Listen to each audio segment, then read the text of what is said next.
Yeah, I'll put up. Okay. Oh, look, we got more people. here. Cheryl. Good. Yeah. Oh, one-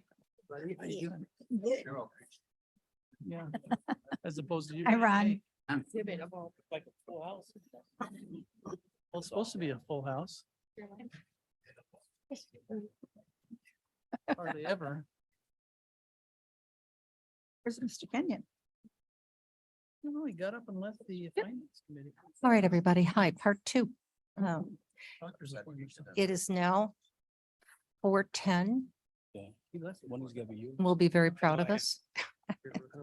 And I'd like to be able to call the Kane County Committee of the Whole to order, please. It's Tuesday, September 26th. Yeah, please, clerk, please call the roll. Allen, Alan present. Bates, Dave's here. Berman, Berman's here. Doherty, Already here. Davis, Davis here. Ford, Board present. Gums, here. Iqbal, Juby, Kenyon, Caius, Guy is present. Leonard, Leonard here. Lewis, Who's here? Linder, Linder here. Molina, Molina present. Roth, Roth here. Sanchez, Silva, Strathman here. Surges, Tarver, Carver's here. Tepe, Deppie here. Williams, Williams here. Young, Young here. Kirog. Here. You have an in-person quorum. Yeah, and also, as I had mentioned previously, Mr. Linder and Mr. Doherty have both asked permission to attend remotely. Leonard, I'm sorry, Leonard. Sorry, sir. He's by locating. You're right there. Do I have your permission to grant the ability to participate? Perfect. Okay, very good. Thank you. Yes. Miss Allen. Deb, please, could you do the pledge for us?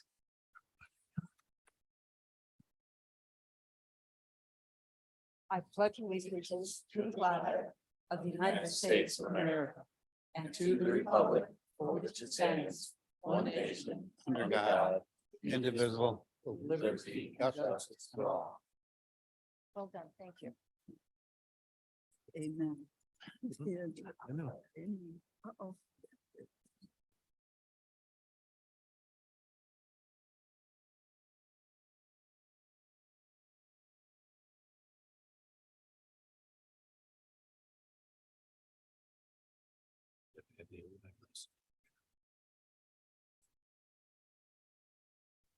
All right, may I please have a motion and a second to approve the minutes of August 9th and August 22nd, 2023? So moved. Thank you. Berman's Mr. second. Thank you, Mr. Berman. Are there any amendments or changes to these minutes? Hearing none, clerk, please call the roll.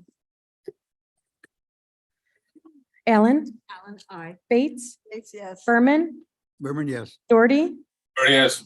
Davis, Davis, yes. Ford, Gums, Gums, yes. Iqbal, Yes. Juby, GBI. Caius, yes. Leonard, Leonard, yes. Lewis, Who's yes? Linder, Linder, yes. Molina, Molina, yes. Roth, Roth, yes. Silva, Strathman, Strathman, yes. Surges, Tarver, Carver, yes. Tepe, Deppie, yes. Williams, Williams, yes. Young. Yes. Very good. Thank you all. We have two speakers who have signed up for public comment. Both are on agenda. And the first speaker, if he is available, is Terry Lally. Is Terry here? See Mr. Lally online. The second speaker then is Frank Esposito.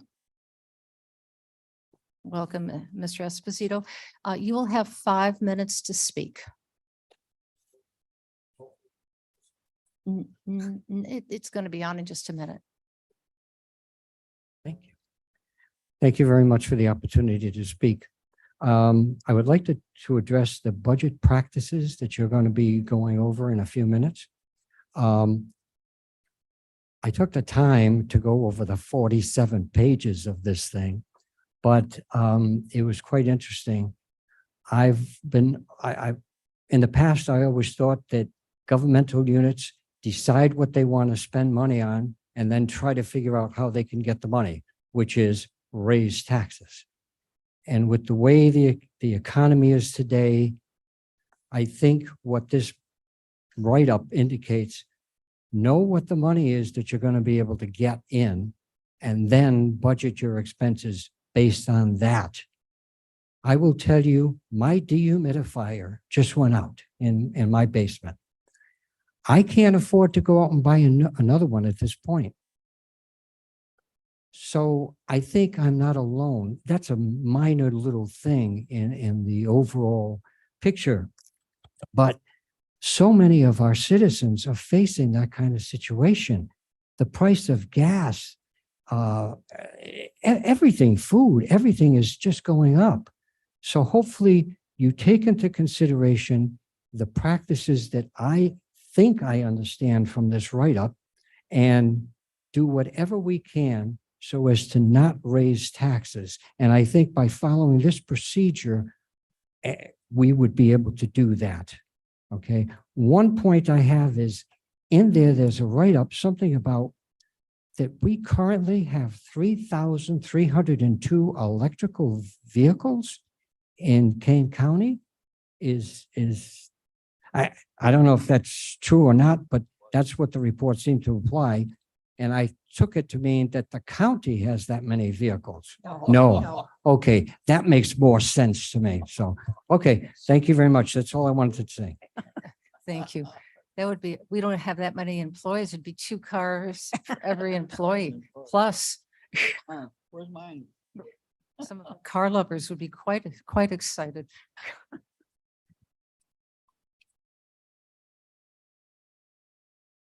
Okay, so that ends our public comment. I would like to ask your permission. I'd like to change the order of our presentations so that we can have the health department discussion first, and then that will be followed up by our budget presentation. So do I have your permission to go ahead and do that? Yeah, a good place. All right, please. Here we go. Hold on to your seats, everybody. No, this is the easy part. You have the tough act following. So my name is Roger Fonstock. I'm with the IT Department of Building Management. And on your agenda, we had a discussion about the health department and a new health department building and what that looks like. So what I want to review quickly is just some of the steps or stages of the facility master plan and where we're at with that. And then we're going to talk about what does it take to build a building or to work on the idea of even renovating or purchasing and renovating, all the different kinds of options. But there's steps that we need to take in order to put the board in a position to make some of those decisions. So that's the goal for tonight, is just to discuss what that looks like if you're looking to facilitate renovating, purchasing, renovating, and building a building, and the time that it takes.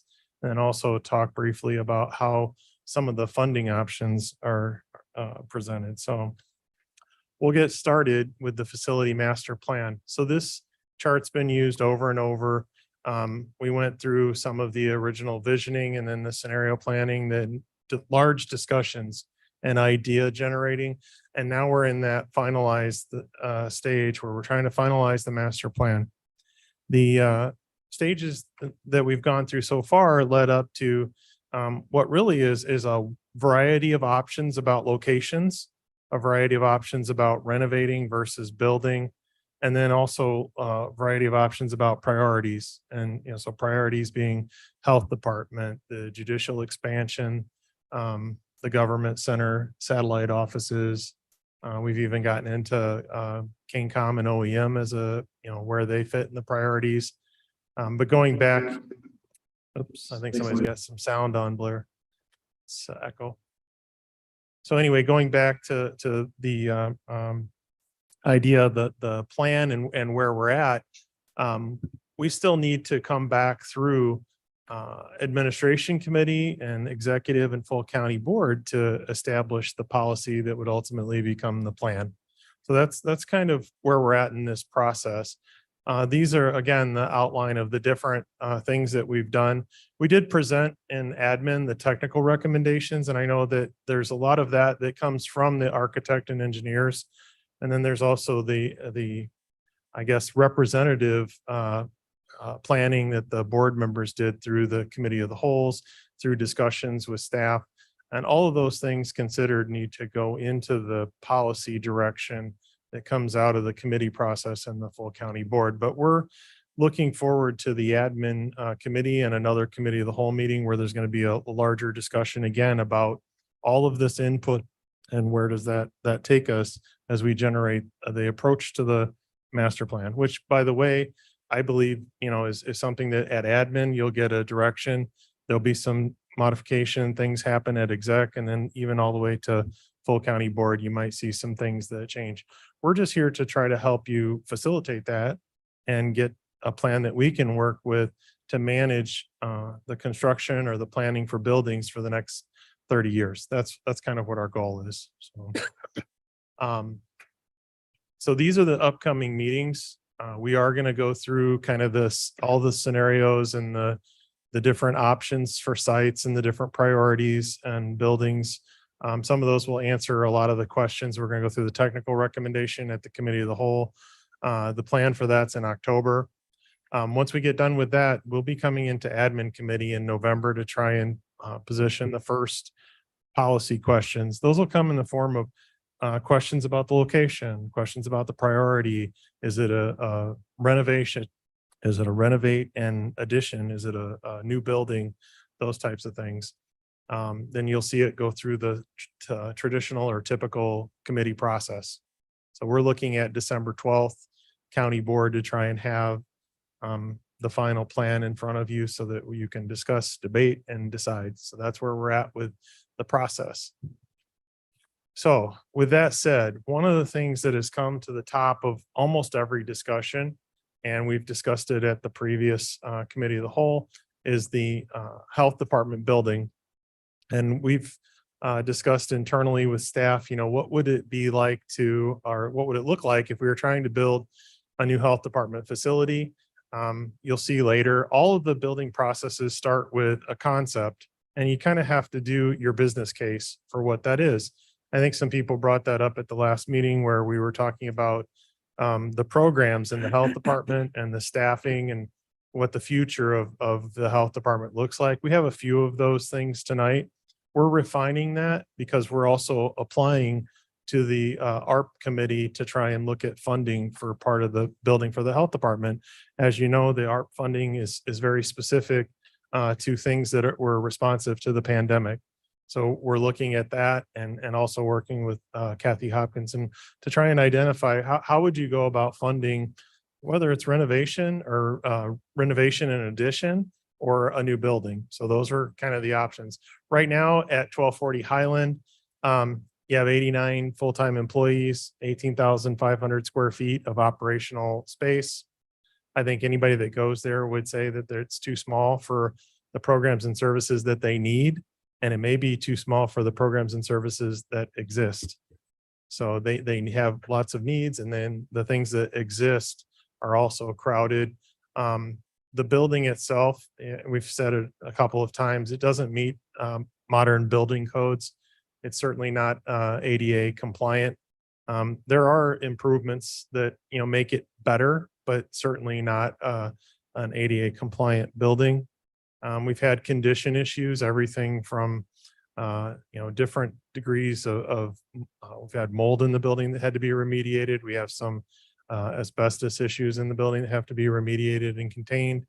Anytime you cut into the building or change something, you have a lot of things to consider before you start doing that with environmental engineering. So we have to assess almost every time we touch something, whether or not we're getting into something that has either asbestos or mold or structural issues as well. But the building itself, I think the bones of it are strong. I think Dr. Iqbal had mentioned he'd looked at the plans in the building. Structurally, that I don't think that's the issue as much as condition and the size. It's difficult to secure. We recently had some interesting events at the building where some people were in the building and were allowed to get past some checkpoints, and they were allowed to go through the office area where the employees are. And that's because they essentially have to lock the building down to keep the employees safe because the building's set up as a professional building. It's an open hallway and the doors off the hallway, kind of like this building, go right into the office. So there's a lot of challenges with that building, the way it's set up. So right now, the perimeter is kind of their security. And you stop them at the door and you say that no access unless you're here for an appointment or you know who you're coming to visit. Poor public access. I can think anybody that's been down there, you get, stopped at the door. The parking lot in the back is, I think goes down to the lower level, below grade where you enter the building from the back parking lot. The front of the building has no parking. It's a carport. The public, I don't even know if they're, if the public came down there, if they'd actually understand where you enter the building. But that's been a challenge for the visiting public. I think in many respects, we don't have visiting public at the health department. We do try to do as much as they can online and with scheduled appointments. That certainly presented an interesting challenge during the pandemic where we scrambled to find space to do things that were public facing.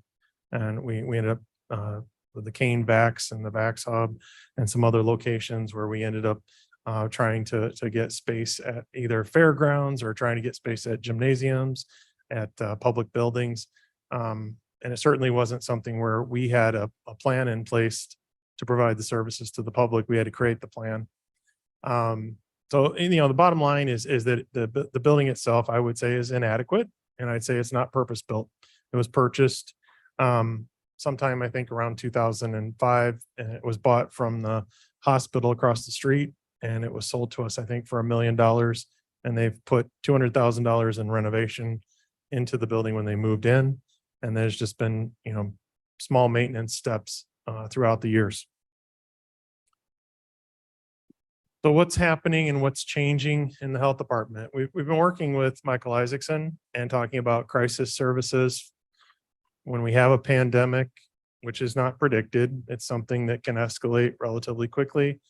We're talking about suicide prevention services that address mental health. And then obviously overdoses. We're talking about the opioid epidemic and fentanyl, lots of different discussions about youth services.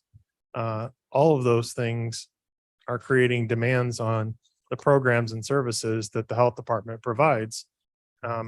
In discussing it with Michael and coming up with the programs and services, we have some estimates of the staffing breakdown of how this will look as it evolves over the coming years. Social services, food insecurity, homeless, senior services, all of those things I think are in high demand. We're going to see an increase in the need for those. We were talking today, there's some others that we thought would probably be added to the list even. And then the last one on this is the training center. Right now, if you go down to the health department, there's no public operational training center to do training for families, mothers, different types of programs. If we wanted to do any type of academic educational series for the public to learn things about their own health or about different programs the county offers. When we have a need for a vaccination or a type of service, we don't have an operational facility to do that. We need to go find one first, and then we can work through that facility and move our stuff in daily and take it out most of the time, including, when we were going through the pandemic, we bought the sub-zero refrigeration units to store stuff in and installed them in the building and took them back out. So those were the types of things that had to happen. Surges, Yes, Mr. Sturgis. I would ask the question, during the pandemic, did any of my colleagues go and have their vaccination done at this facility? At the health department? Did you, at the health department? I brought a family member there. I didn't have mine done. I went as well. And Michael, we can't get you a new building fast enough. Okay? I walked out there not feeling well about being in there. So, Good. and Roger, how many employees are we talking about that are domiciled in this facility? So I'm sorry. nice segue. Thank you. Sorry. Mr. Sturgis, be patient. Skip straight to Q&A after that. So the current building, like we said, was 18,500 square feet. The outer building's a little bit larger than that, but interior, there's a lot of wasted space. So this is the what we think the health department would look like in a new or renovated and expanded building. So we're looking at basically the 48,500 square feet of space. And that sounds like an awful lot of space. It's a little more than double what they have now. That includes what we projected for a 30-year horizon of, 120% staffing. And then if you add the programming, so there's 89 people. If you add another 20% to that, 89, you only get about 108. But if you look at the programming needs that Mr. Isaacson is reviewing with us in the ARP application, we think you're going to approach 130 employees. And that's based on these divisions of labor and program areas. So you have finance and facilities, 12, the planning and information management, 18. I like that part because it helps us. We need to manage information and privacy and medical information a lot better than we do. And I think that they desperately need that as far as the records that they do keep. Community health, 35, especially when we start talking about moving into behavioral and mental health programming. Michael's been talking with us about what that would look like. And obviously you can't do that overnight, but you can't build a building overnight either or expand the building. So we need to build a building with the idea that these things are going to be needed, or we're going to try to facilitate these types of services. The next part is the disease prevention, 30, looking at the space and waiting rooms and clinical space. If we're going to do things in the building itself, we're going to be looking at an expansion of people there. And then protection, health protection. So a lot of that is stuff that Michael can probably speak to better than I can. But those are the division of labor. We're breaking down each of those into programs and services for ARP so they understand it. And then the other part is trying to define within each program and service the amount of square footage and then the related costs and facility fixtures and equipment that go into that space. Ernst & Young and the ARP committee, they've asked us to break those down so that you can get kind of granular to understand which part of it is a pandemic response or COVID related, and which parts of it maybe are unrelated to that. So we're trying to break that down and accommodate or identify as much correlation as you can to get into the ARP funding. The last part, the vaccination hub and training facility, is something that we think the community could use, other agencies potentially. But certainly the health department has a strong demand for having a large training room, a large place where they could do things with the public and for their own staff, even training for the departments and offices. They could do so much for the departments and offices if they could actually add training events just for staff. So this is kind of the breakdown. We've been asked about this a couple different ways. So we tried to break it down into 3 simple columns. And I would say there's a fourth, but I don't want to consider that. But the fourth is you don't do anything. You just take what you have. Add an option. Okay. So there's renovating the existing building, and we're looking at 18,500 square feet. Our estimates, and this is probably on the high side. I'm going to say that we're giving it maybe our worst case scenario, but and that's for all 3 of these. At $600 a square foot, renovating that building would cost $11 million to bring it up to code, do all the ADA. You're going to gut most of the building and start over. You have to displace the people for a lot of the time that you're doing it. Demolition costs money, and renovating it according to our green policy for buildings, trying to work with LEEDs certification and standards. It is not a cheap proposition to renovate a building. I know there's a lot of times we look at it and think it just can't cost that much. When you get into fire suppression and sprinkler systems, heating and air conditioning, new walls, and all of the things that come with remediation of existing problems, the price comes out to about $600 a square foot. We've seen everything from 400 to 600. That's not unusual. Even when you do that, you still have, Larry, you need something. Okay. So even when you do that, you have, a 30,000 square foot deficiency to get up to that 44,000 or 48,500. The site's still not really supportive of the services that we have. It's self-located, not centralized location. Estimated cost 35 million, After you did all that, it would still be in the same place. and it would still be in the same place. So you could buy another building and renovate. You still need probably a little bit more space because you're renovating inside of an existing building. It's not built to purpose. So you still need to buy a little bit more space, and we're estimating up to 20% more space. So if you buy 58,200 square foot of building, and we're estimating, $100 per square foot for that, or 75 to 100. So the purchase price is around 5 million. You're going to pay another $600 per square foot to renovate it unless it's move-in ready for what you want. So again, same type of cost for renovating. We did a search for buildings in Kane County on LoopNet, which is popular commercial real estate. There's one building, two buildings that were in LoopNet that were in that range. Okay. Both of them probably, in the similar $5 to $10 million price range plus renovation. We're going to say that you're somewhere close to $39 million to buy and renovate an existing building. That's the range. Building new, same 48,500 square feet, $800 a square foot.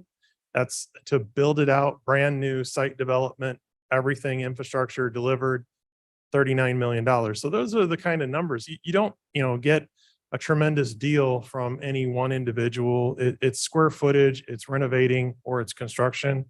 And again, I go back to renovating involves demolition, displacing your people and services, and then reconstructing it in a space that it was maybe not intended to be. So you do get into some costs that are not necessarily easily understood. It's hidden costs. Every time you tear something down, you find something different. So we've talked about potential funding from ARP. One of the important things is that the ARP funds have to be obligated by December 31st, 2024, and you have to be fully spent by December 31st, 2026. We've also been talking about how you would look at capital funds, reserve funds, fund balances, other sources of funding. We don't have that nailed down. There's nothing magical about that. We do think ARP funding would be a good source for some of it, if not most of it. This is the process. I told you we talk about process. We're in the concept. If you want to start a concept that starts in admin, and admin would ask us to develop the conceptual idea of the building, which is the price, the location, the programs and services in it, general square footage, features, amenities. From that, you could go through either a design bid build or a design build process. We haven't determined that, but these are the timelines that we came up with for a lot of the work. It's 2 years. It's 2 years worth of work, and that's the steps that you would go through to build a building like this in 2 years. And you would probably finish sometime the end of, let's say 2025. Certainly you could finish it before the end of 2026. The key with ARP funds is you have to obligate them. So, the policy decisions, we've talked about this. These are the conceptualizing the new facility. Location is important. You need to obligate ARP funds and spend them before that time frame expires. You need to do some more work on programs and services, existing, new and additional services. We're still working on staffing. We have some good numbers at 130 versus 89 for the health department. We think the building size is pretty good at 48,500. That will change as you go into program development for a building. When you're building the concept, you need to have a better idea of exact square footage per program area. And then you'd go through the committee process and authorize that through admin, go through finance, exec, full county board. So we have that in front of us as well. These are some of the guidance things that we wanted to talk about for the building. These are things that are important to whatever you do with the building, no matter what you do. If you buy a new building and renovate it, if you build a building, if you try to renovate the current building, we do think we need that 48,000 square feet. We need proximity in north, south, and central. Those might be satellite offices, but we certainly need to maintain that same level of service, the same proximity. I think satellite offices are probably one way to do that. We think there needs to be an existing presence for public transportation and bus service. You need highway roads, county and state roads that are approximate to the location for traffic. We're looking at something that's ADA accessible, ADA's been around for what, 50 years. We should comply. Public service friendly. We need to have a welcoming area where the public can come into an open space and wait to be served or to find the services that they need and not be crowded out at the doorway and stuck outside. We need adequate parking for building code. We need to secure the building for visitors, the visiting public and the employees. And then lastly, the county has a green building policy. We support it. Jody Wolnick, I know her and the Energy Environmental Committees worked hard on that. We want the building to be LEED certified. We'd like to follow the green building policy. So I think that's our last slide. We're done. Okay, Mr. So- Sturgis has his hand up. Roger, I've been critical of part of this process in terms of that $600 figure in the past. Sure. And I've been critical of that because I'm in the midst of a building project in West Dundee. It's a $3 million project. It's 12,000 square feet and we're at $260 a square foot Yep. and choking. But it's building the exact same thing that was there. All we did was gut rehab it. This past week, we had 2 clients call us from the Lake Bluff area. And I had to go on to AIG to use their replacement cost calculator model. And One house to came- AIG. AIG is a giant insurance carrier. And when I did the replacement cost on these 2 homes, one of them came in at $412 a square foot and the other one came in at just under $600 a square foot Yeah. for a residential home. Provided it's Lake Bluff. Sure. But you thought my jaw hit the floor at Yeah. $260 a square foot. I do want to apologize is probably not the right word, but lend credence to the fact that the industry multipliers are showing exactly those figures.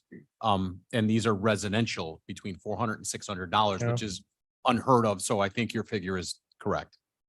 It could get better as you design it. You could get better, functionality, maybe get some economy of scale with offices, but with that's been an estimate from our architect and engineers. We have 3 of them that have all given us similar numbers. And that's our experience too in renovating our own buildings. Any other questions on this, Ms. Bates? When you talk about the price of. Microphone, please. Thank you. Bates, please. Bates here. When you talk about the price of renovating or building or buying, Yes, especially building a new building, is that price assuming that we own the land? Like assume it would be at the Fabian site? yes, we were assuming it's one of our sites. Okay, so if we had to buy land, it would be more expensive, but that's probably what we would do, use our own sites. Yeah, the land I think would be probably the least of our concerns. That's the one thing in the master plan. I think it's kind of gets overshadowed one site or the other. The great news is that you have 3 sites that are all great. So you're in a really good position. You're in the driver's seat. You've got land, you've got property. It's really what do you want? What do you want to do? Now, certain properties have different benefits. They have different attributes that are really positive in the technical recommendations. Mhm. But you own, 3 really nice pieces of property. Meaning? The Fabian 38 campus, the Judicial Center campus, and you own this campus. So Okay, but this campus wouldn't have space for mental health. I mean, for the health not for department, the right? health department. And I Okay. think that was one of the things from the master planning process and technical review is that to expand this campus or to grow on this campus, the amount of demolition and work and reconstruction, Mhm. renovation is probably challenging at best. Oh, could we, Mr. Young had a question? I did. How many, David Young, how many people visit this facility, the current facility per day? Do you have that number? And the second follow-up question is, Yeah. how much has that increased over the past 5-10 years? So was it 10 per day 5 years ago? Now it's 50 per day. Do you have that information? I don't have that. We could work on a number like that. A lot of things happen, during the pandemic with the Kane Vax Hub. I mean, there was hundreds of thousands of people that went through that place. And it wasn't through the main building. We could work on getting a number like that though, if that helps. Well, that would be interesting if you're going to increase Yeah. the size and go by from Yeah. what it is now to 2 or 3 times what you have now. Why? I'm just curious if Yeah. if you think we need it, then, we'll listen to it. But if it's only 10 people per day visiting this facility. A lot of the spaces for the operating staff, they work in the space. And, you're looking at offices for 130 people. Where do you put 130 people to work, daily? And the public space is a public entryway, service counters, and possibly the public room that we're looking at for training. But a lot of it is offices for the staff to work in for their programs. And we can get into more, I can, describe more of that, but privacy becomes an issue when you're talking about health. And we don't have a lot of separation of office space.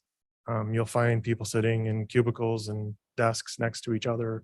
And if you're going to have clinical or other discussions about things that are PII, right? Personal identification or health, you need to have those kinds of boundaries or barriers. And it's a challenge in the current building, very much so. Yes, Ms. Juby. So going back to the increased demand for services, this is probably more of a question that Michael will be able to answer. When you envision, it's hard for me, like, listen to Mr. Young's question, and that's like an apples to an oranges, because we're looking to expand the services. So it would be a different number of people, hopefully, that we would be serving. But my question is, it looks like we're trying to do like a wraparound service, kind of a module. Are we trying to make it like a one-stop so that people won't have to be like running from one place to another? So we're actually envisioning like a campus in this building for our client services. Yeah, I think that's a good way to look at it. And specifically to the question, we about 13 years ago laid off about half of our Michael, could you staff. get closer to the microphone? Sure. Sorry about that. About 13 years ago, we laid off about half of our staff at the health department, and with that, many of our front-facing services. So since that time, since 2010, we have not provided as much direct service to our residents. From conversations I've had with many of you and with people in the public, especially people who may have lived in another community where they get much more in terms of direct services from their county health department, that's an area that we'd like to grow back into. So then to your comments, yeah, we absolutely agree. When we look at most health issues, we take a holistic look and we really look upstream as what's causing the issue. So substance abuse doesn't just happen by itself.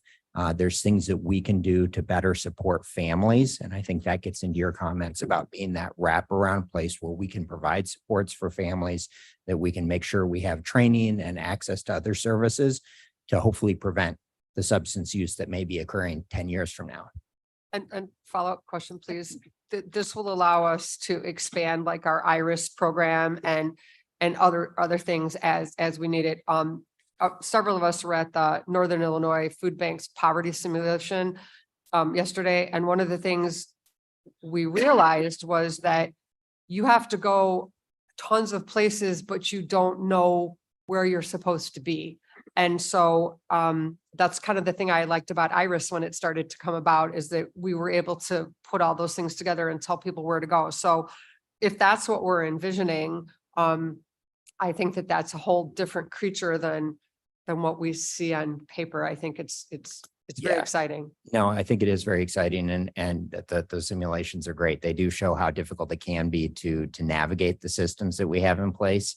But then also this conversation is where I'm looking for direction, because if we're not going to expand, I'm not going to look to grow those programs because I simply don't have space to do it. So if there's interest and a will to do some of this, then by all means, we enter some of the next phases. I think Roger did a nice job explaining that. Then we can invest, because it's going to take resources, time and money to plan and build those things out. Okay, very good. Ms. Silva. Good afternoon, Dr. Silva. I don't know if home visits are a thing of the past, but they've shown to be very effective. And that's actually how I got on the board. I was very vocal against losing so much of our staff, but home visits can preemptively affect a mother who is suffering from depression after having had children, can identify a teenage son who might be acting a little bit differently, a child who's not being well nourished. So when we look at how this can affect the big picture, if we start talking about mental health and all the issues associated with it, this is something that we can do that it's not quite so obvious to help move in the direction that we all want to move in. I was going to make one other point. Oh, and if we start to talk about cost effectiveness, we can treat folks in their homes and give them send them in the direction of the resources that they need, as opposed to then folks having to tax the urgent care or emergency room system. So that's an added thought. Thank you. Okay, I'm gonna, Ms. Bates, let others people speak, have an opportunity as well. Ms. Gums. Thank you, Madam Chair. So a couple of questions. One of the issues that I have, and I've been outspoken about this, is the new building costs compared to the buying property. And Roger, thank you for looking at that. There are more properties out there, just letting you know, with substantially more space than you are even asking for. And I guess why I'm bringing this up is because in the simulation yesterday, it was a poverty simulation yesterday.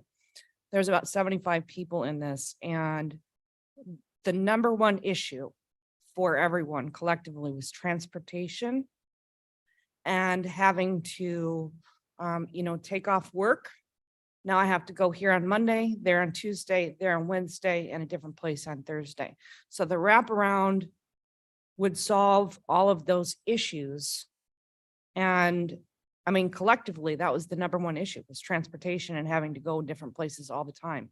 So the vision is there from my perspective. I would like to go that direction. I would like to give you more space than you need so that we can get there. But I am I don't want to build a building just to build a building either. So it has to be practical to me. I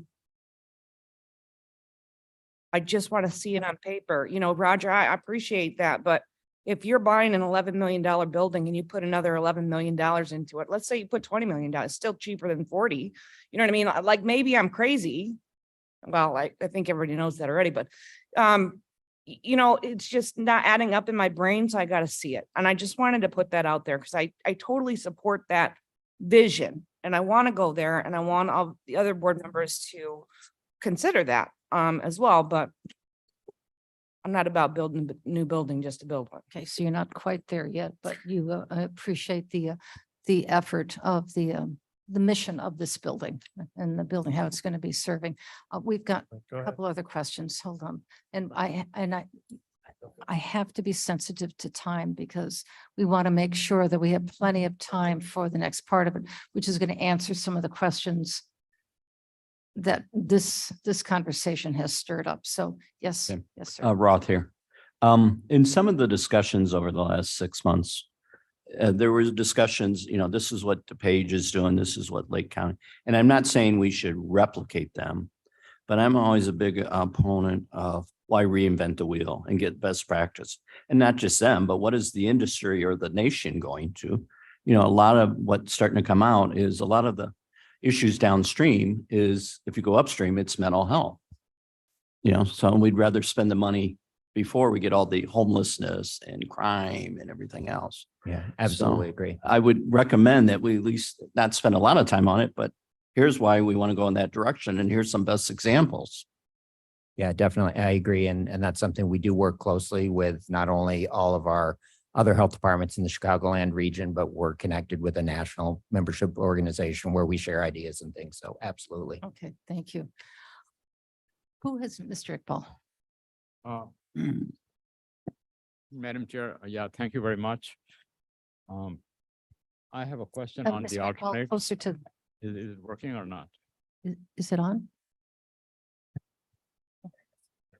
Just need to be close to it. I have a question on the alternates that were presented. If you can put it back on the screen, please. Oh, roll number, please. That's one. Blair, they're asking about the three different options. It's a the- orange colored slide with 3 different options for. Yeah, I have a question on those. Sure. Well, the first one, you said renovate the existing, but actually what you are doing is renovating the existing plus adding 30,000 more. Yes, sir. So that heading should say that 1/3 renovating and 2/3 new. Yeah. It actually has it, the 3rd line down where it talks about building new 30,000 square feet. So we divided it into 2 lines. Yeah, it's say 1/3, 2/3, but at least it should not confuse the people. And then you are saying that the site is not supportive. Yes, So implied is that you will build the 30,000 on that lot. yes, And that you are saying that is not a centralized location. So you rather have the 30,000 building somewhere else if you have a choice. well, I think that was the recommendation that we got from the technical recommendation and from our staff that was looking at it. We're looking at it and saying, you can't put another 30,000 square foot building on that property easily. It's a very tight fit for another $30,000 or 30,000 square feet versus demolition of the existing building and starting over. Okay, moving to the right. Parking, you Okay, know, moving to the right column. Sure. Which you say proposed purpose-built at chosen location. What is the chosen location? so that's the policy direction of the board. Do you have any location that, Yes, sir. Within the technical recommendation, they had the judicial center site. We had a location at the Fabian site. Those were the 2 primary locations and secondary locations, those 2. This campus was never discussed as far as a site for the health department. And then the existing site down there would have been either renovate and add to, or it would have been demolish the whole building and build a new building on the site, which obviously would have some serious operational impact. But the site's not, we haven't picked a site for the new building or anything like that. That'll be something that comes through admin committee. We'll be talking about that. okay. Then moving on to ARPA fund, I think that's the proper way to go. Thank you. The question is, have you any discussion of what are the constraint? I'm sorry, could you say that again? We couldn't hear Yes. you. The ARPA fund, which is the potential funding. Yeah, Yes. just closer to the microphone so we can all hear you. Okay. Yeah, the potential funding, I think the sources that you have identified are proper. But did you have any constraint? Sure. Did you have any discussion so far to Yes. say that it would not be available? And my feeling not is that- it would be available. I think that's safe to say we've had discussions with the ARP program manager, the staff with ARP, and we've also talked with Ernst and Young. We've been meeting with the state's attorneys just to try and make sure that we follow the guidance and we have a qualified recommendation that says this is a low risk to the county board, or that it would be favorable for the county board to spend the money on that without having an audit risk or some negative repercussion from doing it. I think we're getting very close to that. We have a lot of work that has gone into it. Heidi Files has been working with Michael Isaacson, myself. We've had lots of meetings about it internally and then meeting with ARP and with the attorneys and Ernst and Young. So We we're have getting closer. two more minutes. Yeah, I've Is this the last question? yeah, last question. No, it's Sure. no, you have said that this is the new health department facility, and Yes. we have heard from the taxpayers, and they are not happy with the word department. I think department means that or implies that it's a bureaucratic kind of a thing. We are adding staff and not really serving the public. The question is, can you make it public facility, public health facility, rather than the public health department facility? It's the same thing, but Yes. when you make a purpose built, it should not be for the departments or the people, but for the patients who come in. So. And that number, I think Mr. Young has asked a very good question. What is the intake? How many people come in every day? Sure. And that should be the baseline. Okay, very good. That's a historic data we need to know. I'd I'm like going to to- have to cut you off because Okay. we're going to do a hard stop. Okay. Yes, All sir. right. Food for thought, random thoughts perhaps. I will happily talk to Heidi and Roger and Michael, to get more of it, but when we let almost half of the people go many years ago, one of the biggest things that we looked at was making sure that those services were being picked up by others. So as we explore expanding services this time, I would hope that we're looking very carefully at, are we duplicating services that are already being done? If so, let's maybe not include those because the square footage of new space maybe isn't as much as we think. And to Mr. Young's point, the foot traffic, if we're still envisioning satellite locations, I think that particular parameter would be more importantly assigned to those, because I think the main one is more of a programming kind of facility than it is customer interaction, or at least that's the impression I got. If we build new, it should be designed to be able to be expanded. That's what ultimately killed us on the old jail. We kept adding on to it, but it was never designed to be. So if we design one this time with the idea in mind that we someday might have to make it bigger, that would be the right way to go. And last, we haven't talked at all about surplusing any of the properties. We've talked about how great they are, but we didn't say, let's sell the property that the health department's on right now, or Fabian, or even this place eventually. That's step number 5. Sorry, I'm done now. Okay, thank you. Kathy, talk about. All right, and sir, I know you may not speak. You've had your opportunity. We'll have another meeting that you are certainly welcome to. Tomorrow, you can sign up in 5 minutes or 3 minutes, whatever is appropriate. But thank you for your presentation before. So glad that we had a chance to talk about the health department, at least in some depth. First time that we've really had a good conversation about it. And there's a lot of questions. And we will continue having this conversation. The only concern that I have, and I think it was expressed well, is that the ARPA money has got a finite timeline. And if we're going to use ARPA money to potentially build a new public health facility, I love that name, that may be something we want to put it a little bit on the fast track to give it a yes or no.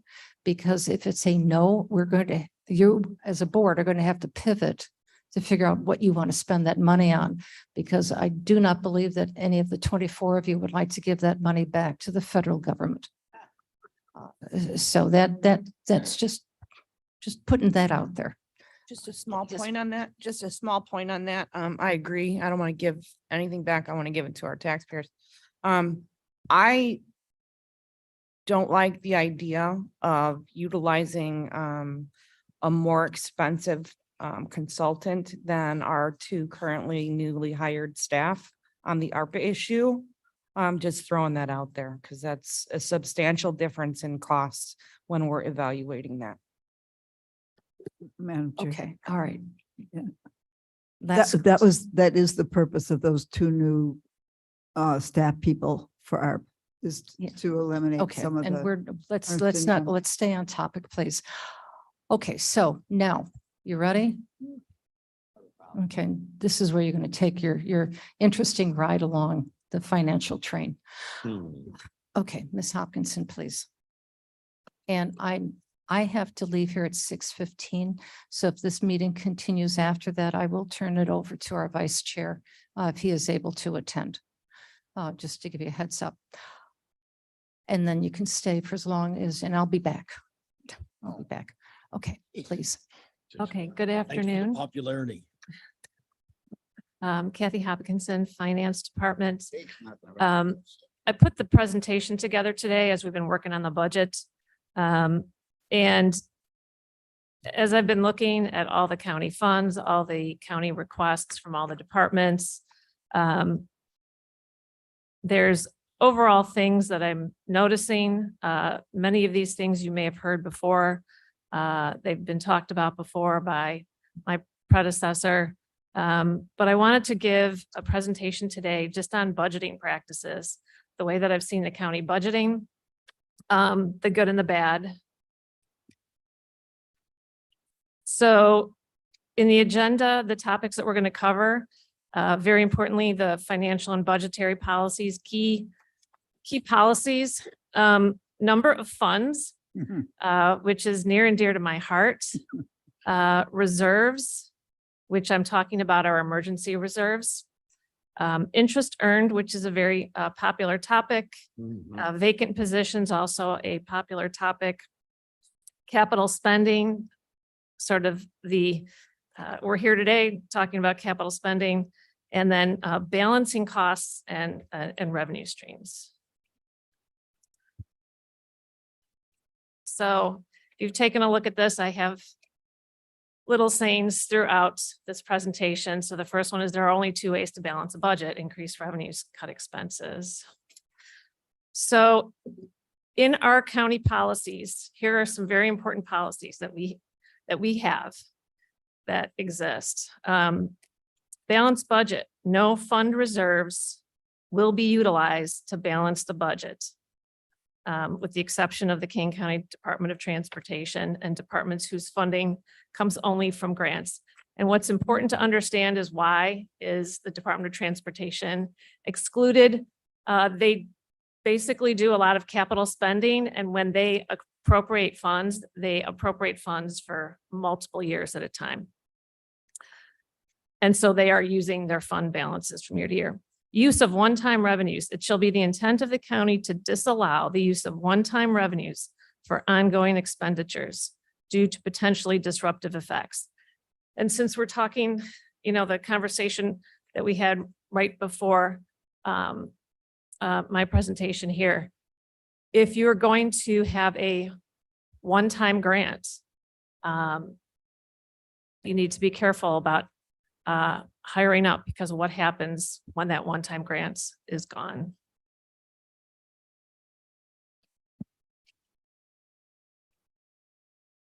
Capital expenditure set asides. It shall be the intent of the county to allow unbudgeted or one-time revenue sources to be set aside as capital expenditure funds for unforeseen expenditures. So the county has one capital projects fund. It currently has a balance of about 15 million. And that is the fund that we are supposed to be using for all of our capital expenditures. And the way that it gets funded, it has no revenue source of its own. The way that it gets funded is from surplus from the general fund. It is the intent of the county to use multiple funding sources as resources for capital improvement program funding. Basically, same thing I just said.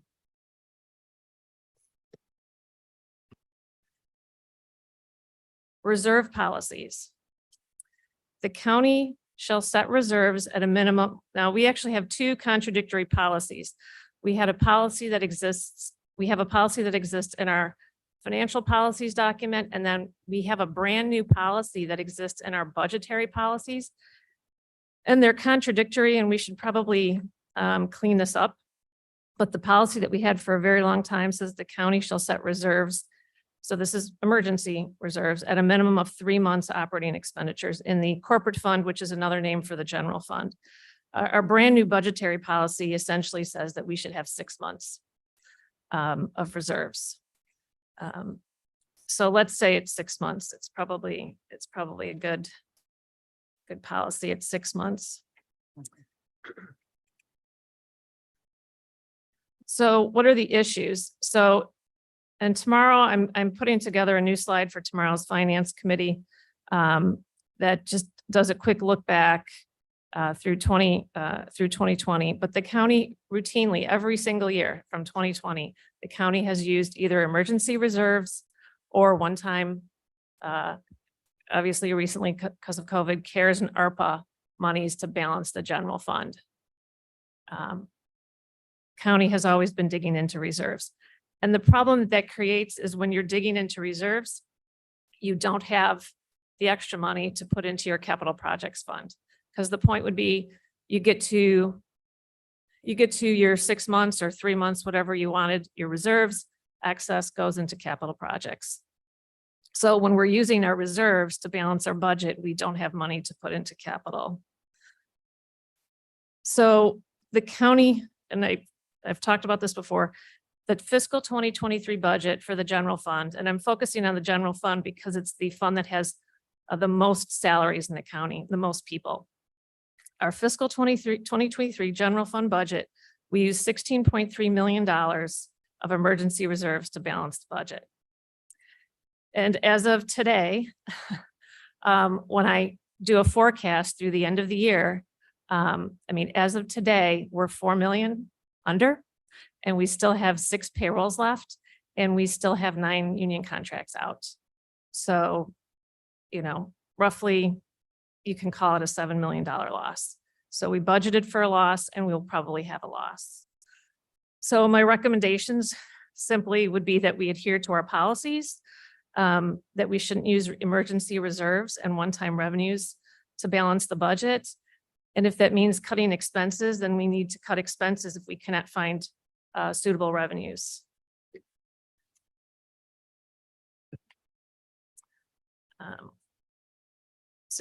Everybody knows this phrase, you can't see the forest through the trees. So why is the number of funds that we have a big deal? So we have, if you just compare us to our surrounding Collier counties, we win. We have more funds than anybody else. And why is this a big deal? When you look at all the funds, and some of these funds are statutorily required, but many others are not. Fund balances build up in little buckets all across the county. So it's like squirreling away money and putting it aside. And everybody has their little bucket. I think we have like 3 or 4 funds just for vehicles. So the problem with that is, and I'll talk later about it when we talk about revenue streams, is you're taking revenue streams that could go into the general fund and funding some of these special little funds. And then a lot of times these little funds build up balances and they sit there and no one's using that money. So my recommendation on that, well, here's a couple of recommendations. So we actually have 4 emergency funds. I would recommend that we just have one emergency fund. We have the special reserve fund, the emergency reserve fund, the property tax freeze protection fund, and the COVID payroll reimbursement fund. All 4 of those are actually just sub-accounts of our general fund. None of them are statutorily required. We set them up over the years by ordinance. We should just have one emergency fund to manage, which will make it easier for us at year end if we have a surplus to then just manage that reserve fund, and then any excess would go into capital projects.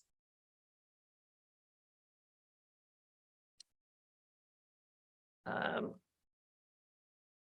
think I covered most of this. Oh, yes, and I would recommend one emergency fund, one main capital projects fund, because we have a lot of small little mini capital projects, and then one main vehicle replacement fund unless it's required by law. I think there is one sheriff's vehicle fund that is required by law. You can't see the forest through the trees ×2. So if we were to have followed our policies, so this is our general fund at 11/30/2022. And if the county strives to maintain 180 days of reserves, emergency reserves, if we had followed that policy at 11/30/2022, we had $37.3 million in excess of the 180 days, which if we follow our policies, we should move to our capital projects fund. So the little bar chart on the right there is what is the components of our general fund balance at 11/30/2022 and what it would have been if we, and we can still do this, we can still move the money to the capital projects fund, although it's probably not 37.3 anymore. Interest earned is a hot topic. And this is the most complicated, and but I'm going to go there. So interest earned, the good and the bad. So rising interest rates bring the good of more interest earned, but the bad that everything costs more. So the county is earning more interest, but everything costs more too. All of our expenses, salaries, contractual services, commodities, everything costs more. Interest earned is volatile. It changes from year to year, which is why it's generally a policy that you don't use it to balance your budget because you really can't count on it. It's not a guarantee. It's an investment. Our county policy, again, reminder, use of one-time revenues. It shall be the intent of the county to disallow the use of one-time revenues for ongoing expenditures due to potentially disruptive effects on services. So let's talk about accounting for a second. And this, I'm going to go over this as quickly as I can because it may be too in the weeds. But it's important to understand. Interest earned in our general ledger, the interest earned account in our general ledger holds two types of transactions. It holds the cash that we receive from an investment, but we also have to use that same account when we are valuing the value of an investment. And it's called mark to market. And yes, even as a government, we have to mark our investments because in theory, if you're going to sell an investment today that's not worth as much as what you paid for it, you could take a loss. So when we mark to market, we have to reflect that gain or loss in our books. So there's two things. Secondly, our interest that we earn is allocated across all the accounts, all the funds in the county, all 124 of those funds. Right. So it doesn't all just go into one fund, and the general fund is the fund that always has the problems getting balanced. And it doesn't just go into the general fund. And I printed out the copy of the history of interest earned across all of our funds because it's a hot topic, right? And there's a couple of interesting things to note about when you are recording interest. So when you buy an investment, let's say you buy an investment and you pay $100,000 for it, right? You own it. It's an asset to you. It's on your books at $100,000, and then you earn interest on it. And then you receive the cash and you get cash and you record it as revenue in your interest earned accounts. But what happens at the end of the year if that investment, I mean, you look at your investment portfolio and the value of investment has gone down, but you haven't sold it yet, but it's still gone down. Well, we have to recognize that loss in our books. So if you've got an investment that you paid $100,000 for and you earned $1,000 in interest, you've got $101,000. But when you mark it to market, and let's say it's worth $5,000 less, on your balance sheet, what you own, your value is only $96,000. And that's what we're doing in the county's books. So here's my which investment would you rather own? Would you rather own a $100,000 investment that's earning and paying 1.25%, or would you rather own an investment, $100,000 investment that's earning 4%? And I'm hoping everybody says 4%. Okay, I'm hoping that's the right answer. Okay. But so here's the example. If King County had to close its doors today, we're going out of business. Everything's being shut down. We had to sell all of our assets. You have to remember that the portfolio of investments, now this is, the treasurer, he can speak to this, but the portfolio of investments that the county owns has been built up over time, right? Many, many, many investments that have been purchased over the years. And some of those have been purchased years and years ago, and they may be earning and paying 1.25%. So if I had to close up the county today and sell these assets, how much would you be willing to pay me for the $100,000 investment that's earning 1.25%? you're certainly not going to pay me $100,000 because you can go across the street to a bank and get a CD that's paying 3 or 4%. You might pay me 30,000, you might pay me 25,000. So that's what's happening on the county's books. So we get to the end slide here. So if you look at our 11/30/2022 financial statements, overall, the county is showing a net $3 million loss on investment income. And that is because as of that date, the investment portfolio that the county was holding had a greater loss than interest earned that we actually brought in. So that the gross interest earned was about 4.5 million, and the market value adjustment was a drop of 9 million. So we're in odd times right now, right? Because interest rates shot up so fast. That's why this is happening. I mean, over time, this will work itself out, right? We hope. What's interesting to note, so the county pools most of its money for all of its funds in pooled accounts. So all of those funds are in one or a couple bank accounts. What's very interesting to note is the few brand new bank accounts that were opened just in the last couple of years are the ones where they're earning a lot of interest. So that when we got the $98 million in ARPA money, that was just a couple of years ago, we put it in brand new accounts. So that $1 million that you see there in 2022, that's ARPA because it's in its own separate accounts. The previous years, it's actually interest earned on the Longmeadow bonds. So I hope that helps. Does that kind of help a little bit with the whole topic of interest earned and using interest earned to balance the budget? Mr. Tepe, we've got 3 questions, and remember, we've got a lot more to go through, so I don't want to belabor this, and Finance Committee meeting is tomorrow. So Mr. Tepe, I just wanted to know when the quiz is going to happen. studying.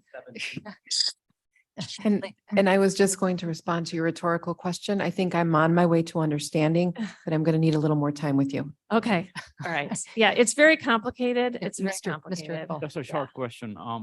Madam, I think there is a confusion.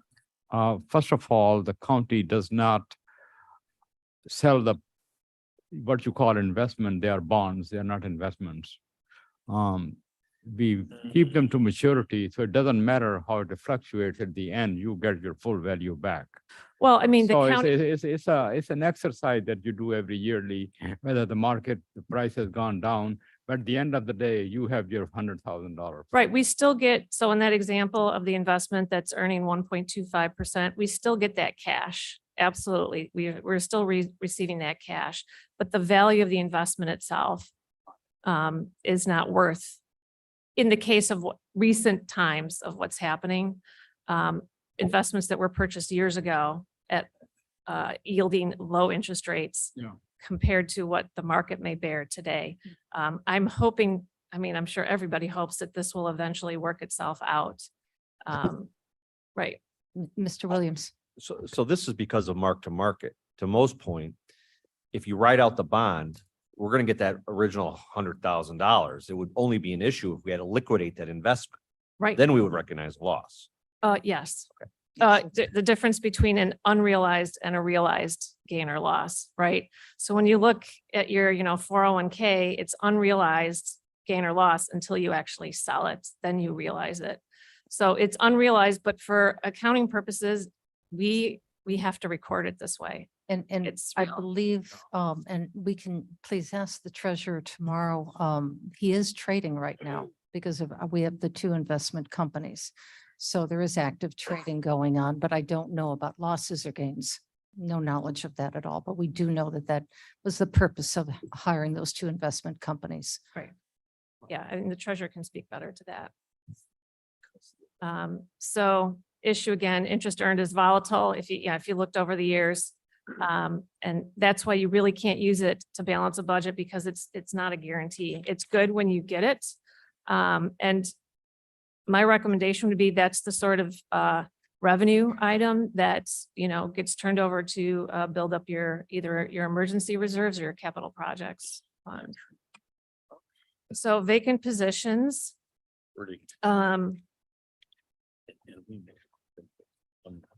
this is very important. We did not get a vacant position policy through earlier this spring as part of the budget policy. But I thought I would, and this is my own quote, it's not the number of vacant positions, it's the dollars. And this is not to cast aspersion on anybody in the county, but just this is reality of what is happening across the county. And in a way, I think the equity project, the equity salary adjustment project has in a way caused a little bit of an organic salary adjustment process across the county. So here's just a perfect example of what's happening. It may be obvious, but maybe it's not obvious, but a typical situation is you have 5 positions in a budget. 4 of them are filled, 1 is vacant. They're all at $50,000. You give a salary adjustment of $10,000 to the 4 filled positions, taking away from the vacant positions. So now the 4 filled are making 60.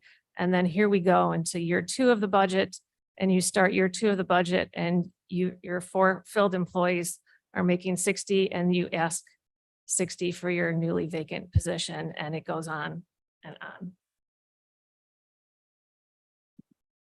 So vacant positions from a budgetary basis, the issues are there's over budgeting, and especially it's more problematic in large departments because they've got large numbers of positions that they have more turnover typically too, because there's just more people.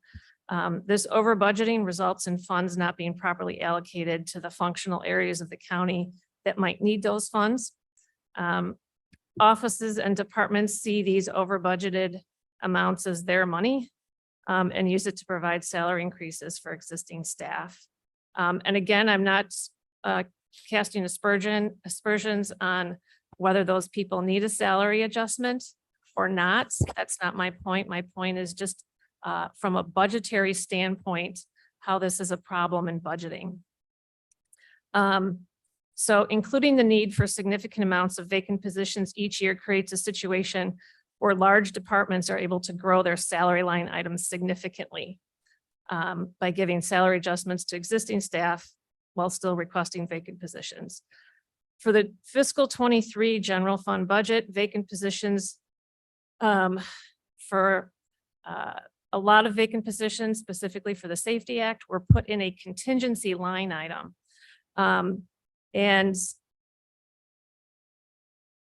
I believe that control technique, that budgetary control technique turned out to be very weak because there is no control. Those positions were just put in this contingency line item. And as they're filled throughout the year, they send an email, the money gets moved. There's no, you have to come in and seek approval from the board. It just, I think it defeated the whole purpose. There was no control. So why are some of these vacant positions budgeted year after year? And that would be a question that I would ask.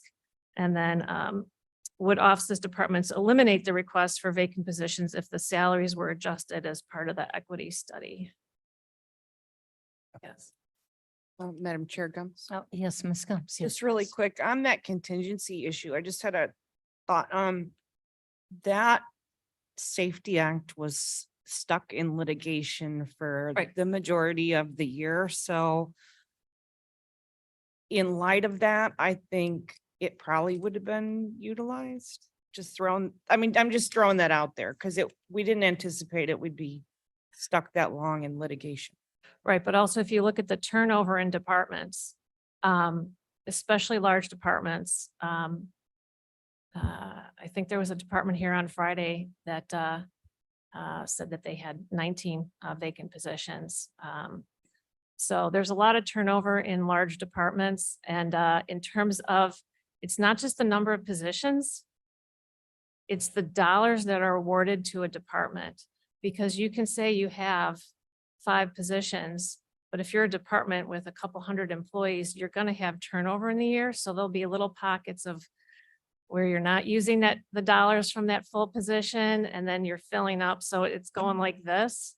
And from a dollar standpoint, I think one of the things that I'll be recommending, and I'll be talking about this tomorrow, is, you know, limiting the amount of dollars, not just positions, vacant positions that are budgeted for departments. And that's why we have emergency reserves, right? If there's an emergency, we have reserves and the board can make that determination.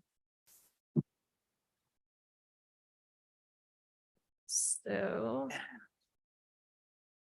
recommendation, control salaries by controlling the dollars allocated to large department budgets. Examine each budgeted vacant position requests. How many positions have been filled throughout the year? Why can't long open vacant positions be filled? I mean, I think as part of some other policies that the county has been adopting, that's something to really look at. How long has that position been vacant? Is it years? There are some positions out there for years. So why is that? Is it the salary is too low? These are things that need to be looked at and investigated. Okay. Capital spending. So few people have any next. They live from hand to mouth without a plan and are always at the end of their line. So just in the last couple of months since I have taken on this role, I've had, and I just put the 4 up here on this slide. I've had 4 sort of hurry up. We have this emergency capital project that needs to be funded projects. Where can we get the money to fund this project? And in all cases, I said, you're going to use the capital projects fund because that's why we have a capital projects fund. And so judicial campus chiller, ADA ramp improvement at judicial complex, the sheriff's office remodeling, JJC new gymnasium floor. Again, not casting aspersions on whether this is a valuable project or not. Has nothing to do with that, but none of these projects were budgeted for this year. I'm sure there are other projects that were budgeted. Really looking at how are capital projects being brought to the board. It appears many of them are coming through standing committees. The department's home committee and then they come to admin, or maybe they go to admin. And I just think there needs to be a little bit more planning and organization on how capital spending is occurring, because we only have, the $15 million in the capital fund. And if we're going to be talking about doing other projects like building a health department, where we're only talking about using some of our ARPA money, that it can only be funded with some ARPA money, where are we going to get that money? And there's always plenty, we have very large campuses. There's always capital projects. Roger could probably talk to you, and you probably have heard a lot about that before. Okay, so the next section. So I said before, there are only 2 ways to balance a budget. So this next section is on perhaps reallocating revenues and not over budgeting. And this slide here is very important to understand from a standpoint of recurring and non-recurring. So what does that mean? So recurring is your daily operations. What's happening every day? Non-recurring is one time. So from a revenue standpoint, your property taxes, your sales taxes, your motor fuel taxes, the fees that you're collecting, those are happening every day, right? They're coming in every day. Non-recurring revenues are grants. ARPA is one time. You might get a health department grant, it's one time.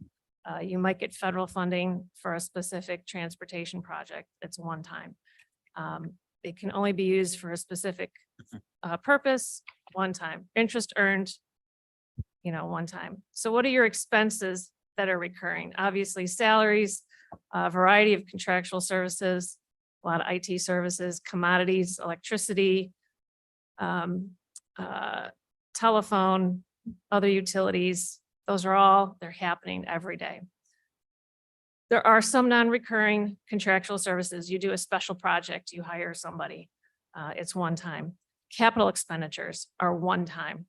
Debt service payments are one time. So when you're looking at your revenue, you'd want to put your recurring revenue with your recurring expenses, right? So. Also wanted to point out some very important things about our major sources of revenue and how they're, that some of our major sources of revenue are tied to the consumer price index, and others are not. So the state sales tax, which goes into our general fund, is not. The RTA sales tax, which funds both transportation and public safety, does not. The state motor fuel tax and the county motor fuel tax, as of a couple of years ago, are now tied to CPI. So the rate, the actual tax rate itself is being increased every July by the CPI. So the rate itself is going up. The state income tax, which is part of our LGDF fund, the state just increased for local governments our share of the state income tax as of August 1st. So we should see a little bit of that increase coming in. And then local use taxes are not tied to CPI. So when you're thinking about revenue streams, now sales tax, obviously, the amount of revenue that we're taking in has gone up because the price of goods has gone up. So fund balances, all those funds across the county. So as of 11/30/2022, our general fund had $98 million. That includes the emergency reserves. All of our special revenue funds had balances of about $200 million. And then just a list of all of our other funds: capital projects funds, 31 million, debt service, 6 million. So why is this important to consider? So our general fund has the largest share of recurring operating expenses in the county. If you strip out all the transfers to and from all the other funds, the general fund 2022 expenses were 98 million. Of that 98 million, 76 million were salaries and health benefits. So 80% of our general fund is people, right? Salaries and benefits. Public safety is 57% and judicial is 23%. What are the other major funds with salaries? Our transportation funds, there's 17 of them. I had 6.3 million, and our health fund has 3.8 million in salaries. And just, I have a chart there showing what percent of our general fund expenses are salaries and benefits. So there's a lot of pressure being put on our general fund because it has salaries and benefits for most of the county. So what are the major revenue streams that go into our general fund? Property taxes, but not all of our property taxes. So our total property taxes around 57, 32 goes into the general fund. All of the state sales tax money goes into the general fund. And then we have various fees, fines, permits, the income tax revenue, various reimbursements, et cetera. But the top two funding sources for our general fund are property taxes and state sales taxes. So in 2022, we had total revenues of 103. We had total expenses and transfers of 125. And we have a fund balance, which obviously exceeds 6 months of our expenditures. So I'm picking on other departments, other large departments, again, not because they have very large balances. So transportation, so represents what is on the slide here. This is revenues and expenses for the top funds of the transportation department. They have more than this, but these are the biggest funds. County highway, county bridge, and county highway matching, which are essentially funded with property taxes. County highway does get some reimbursements and fees. The state motor fuel tax, the county motor fuel tax, and then 75% of the RTA sales tax revenue goes into those funds. In 2022, it was 54 million in revenues in those funds. Expenses out of those same funds was 33 million. And the fund balances of those funds was 128 million. Transportation is a capital-driven department, and so a lot of those dollars, especially in motor fuel tax and RTA sales tax, typically are multi-year projects. As in already obligated to. As in already obligated. Thank you. Right. Right. They are obligated for multiple years. So you could have, going back to that slide, part of that 128 million is already sort of spoken for, right? Everybody understands that, right? Because of the long-term projects for transportation. Yes. Okay. The next slide to point out, so this is just the RTA sales tax, which again is, I'm highlighting because it is one of the few levers that the county board has in terms of moving money around. There's not a lot of flexibility with a lot of the other revenue sources. You can't move motor fuel tax. You can't use motor fuel tax for the health department. But you can use RTA sales tax for both public safety and transportation. So this is just a history of the amount budgeted in the transportation department's RTA sales tax fund over the last 10 years or so, and then the amount actually spent, and then the amount unused. And yes, some of that unused is locked up for future years, but not all of it. The health department. The health department. Total revenues of just in 2022 of about 12.5 million. The largest part was grants, secondly, ARPA, and then property taxes. There's almost 2 million out of our county property tax levy that are levied for the health department. And then total expenses were 10 million. But I found it interesting as I was looking through all the funds across the county, but that the fund balance for the health department was also at 10 million, which is essentially almost a year's worth of expenses. Are those recurring grants? There's probably a mix. I would, it's probably a mix of grants, right?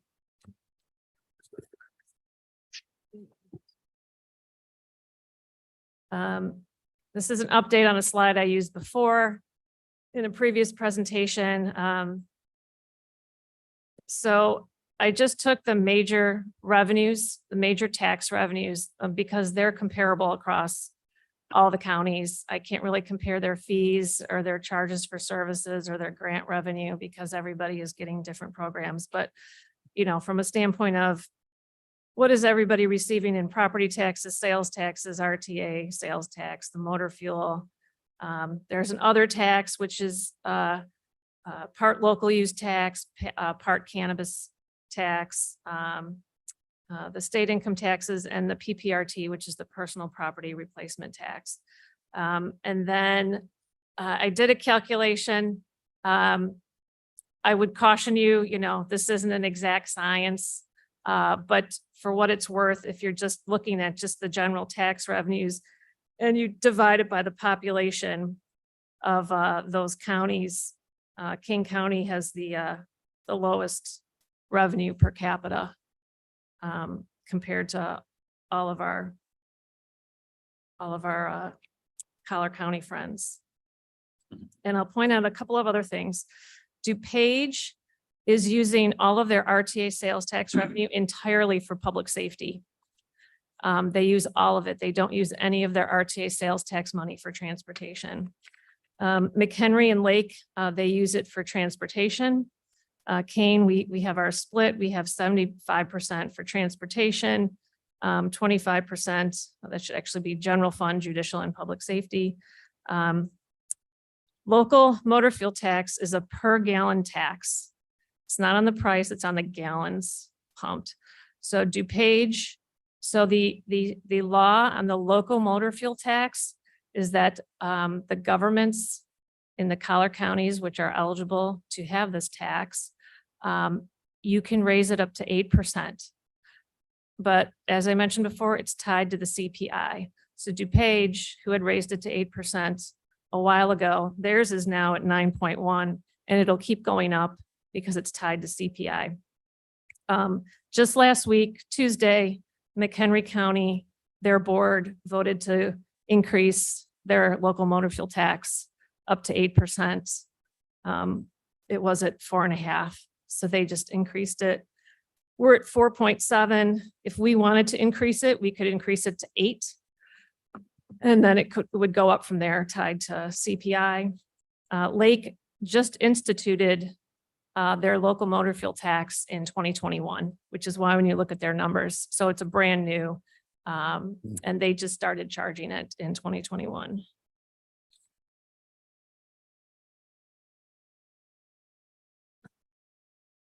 So there are only two ways to balance a budget. Just some observations, and these are things that staff that we need to improve upon in terms of our internal communications. But often there's spending requests being approved before really anyone has an understanding if there's enough money in the budget for that spending request. And just as the budget is being built, it's built, all the standing committees come to the board. And then we go and try to look for revenue. We really need to start with, the revenue and then go down from there.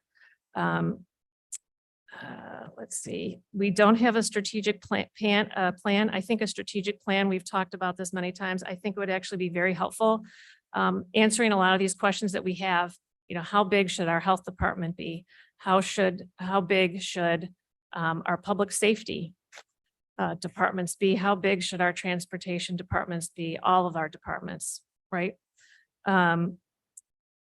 So certain functional areas of the county, such as judicial and public safety, I can't stress this enough because this is the quandary that we're in right now. They're putting pressure, their budgets are putting pressure on our general fund. The cost associated with judicial and public safety is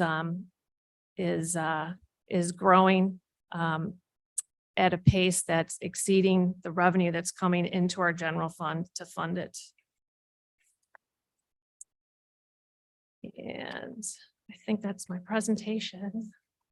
Any questions? All right. At 25 minutes. So do you remember at the very beginning, I think that was in April, I was reminded that I challenged the board because we all knew that we were going to have some good conversations about budgeting this year.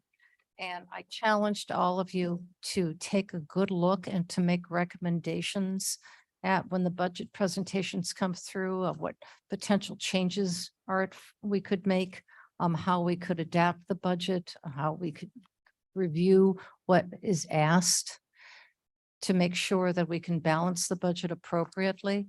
So this is another item in your toolkit. So you'll be able to take a look at that for people who may not have And many of us don't have an overarching understanding of budget management at this level, because this is very complex. So I think this is a very valuable resource to use and one to be taken a look at. It's adjustable. No, money is finite, and we have to make sure that we are sensitive to the needs of our taxpayers, but also sensitive to the needs of the services we are providing to our taxpayers. And they're correlated. So please, Mr. Berman. I had one question on our comparable major revenues and statistics. I wondered if it'd be possible to get property values of each one of those. Yeah, counties in there, I'll get those. so that we could say, okay, they're getting 70,000 McHenry property tax, but what's their? So their tax rate is a lot higher than ours.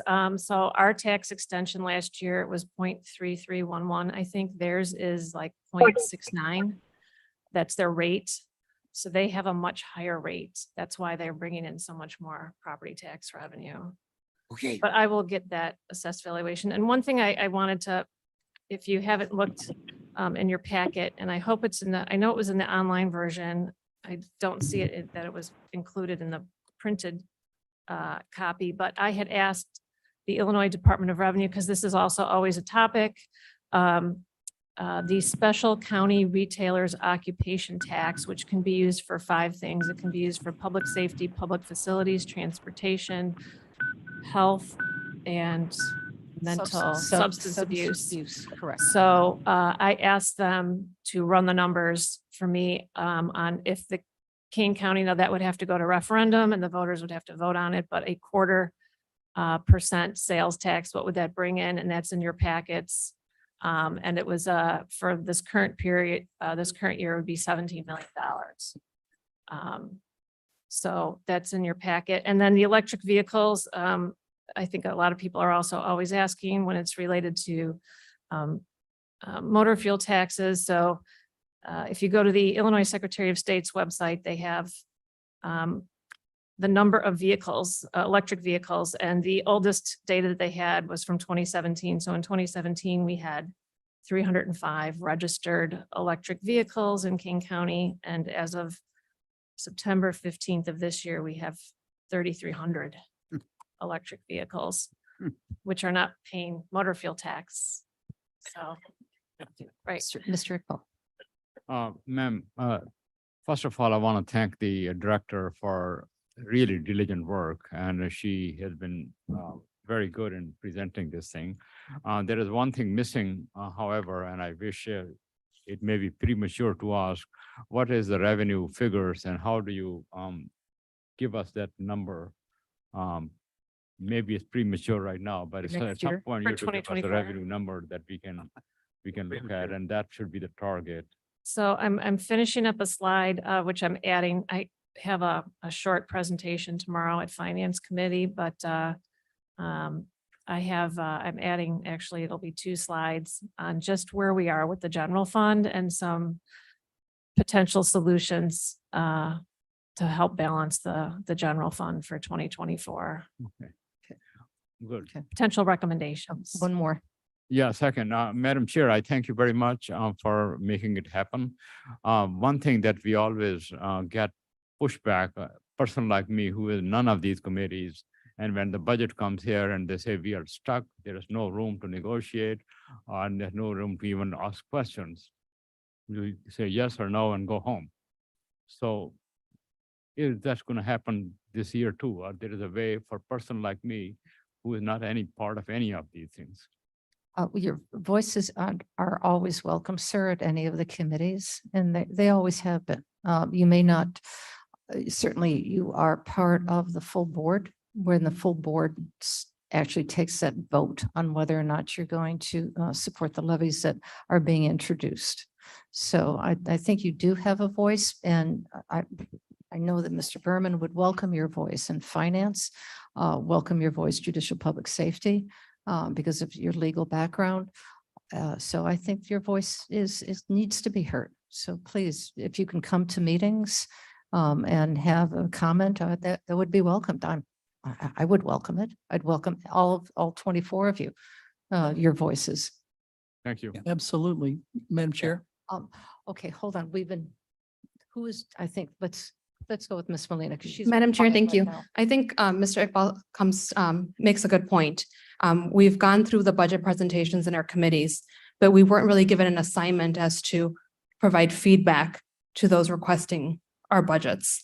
So, and Ms. Director Hopkins makes an excellent point when it comes to the, to requests coming to the standing committees first, for, budget presentations or for financial requests, and they haven't been vetted by finance department. That has never happened before. The practice 10 years ago was, did you talk to finance first?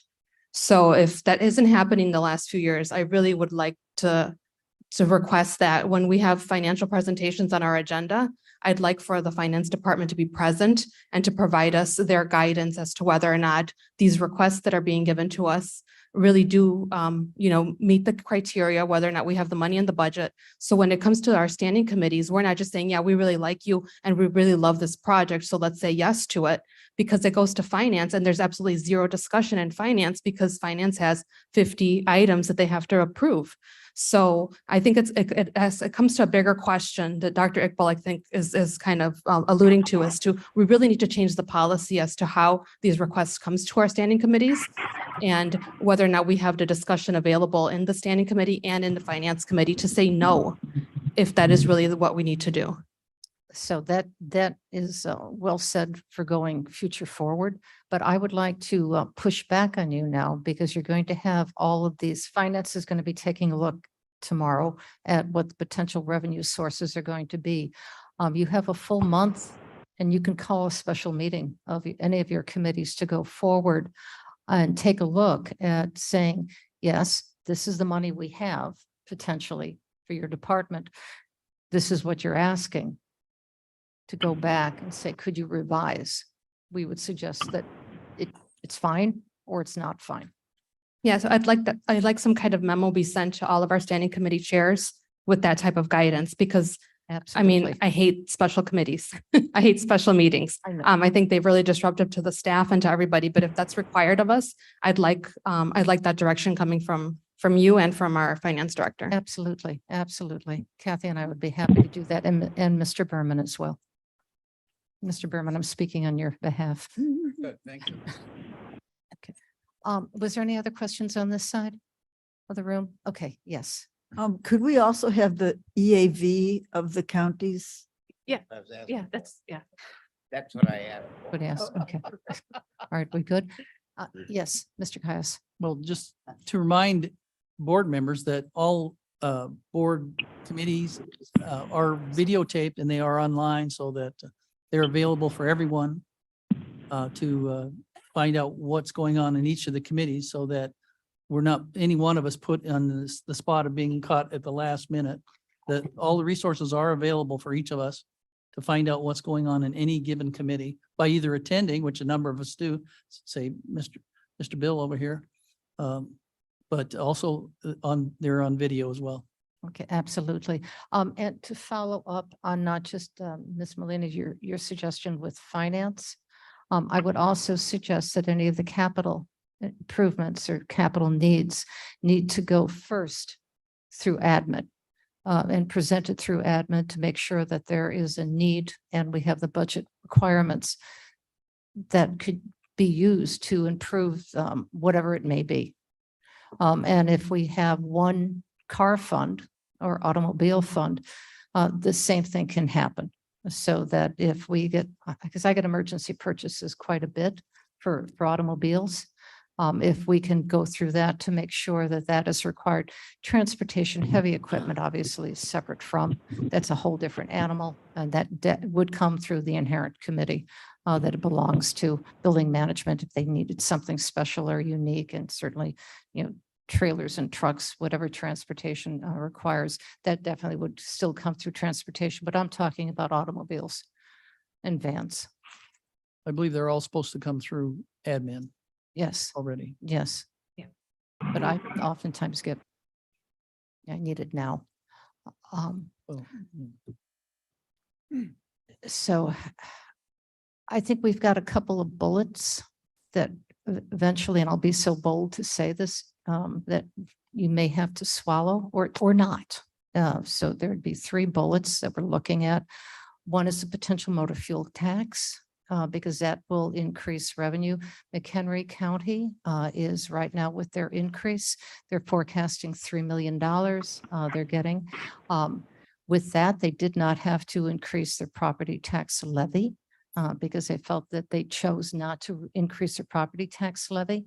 And the motor fuel tax will support that for their needs for next year. The other one is we talked about this last year, is the special county sales tax. What is suggested at this point is 1/4% on goods and items that would be under that requirement of what is that good an item, what is that? And we can get you that complete list. That does include a gallon of gasoline. I want to make that clear. And that would be 1/4 cent. And And that would be it the does tax. include gas? It does include gasoline. Is that different from last time? No, it's the same. It's the same. Then if you fly airplanes, that is excluded to my memory. So That last one? if you fly an airplane and you want tax or you want fuel, that is excluded Okay. up to my memory, but I will definitely check on that. So there'd be three potential opportunities for raising revenue. Besides selling a property, again, that's a finite source of any of our existing properties. It would be the motor fuel tax, it would be the sales tax, and it would be property tax. You can choose one, both, three, or none. Madam Chair, Yes, yes. and what about the recommendation to shift the RTE sales tax from transportation to public safety? I'd like to see a percentage of that shift. Absolutely, absolutely. And that's part of that. Well, but that's still the same resource. We're just shifting money around. I'm talking about new revenue. But you're absolutely right. Can I just make one point about McHenry? So they voted at their county board meeting last week to raise their local motor fuel tax before they've even seen their budget. Because their budget actually hasn't been presented. So I don't know if they've made a decision on property taxes. Well, yet. that's what was in Yeah. the newspaper article. Yeah, That's yeah. where I'm getting that information Yeah. from. Yeah. So, yeah. Now, the other suggestion is just to put a little bit more serious intent on all of this.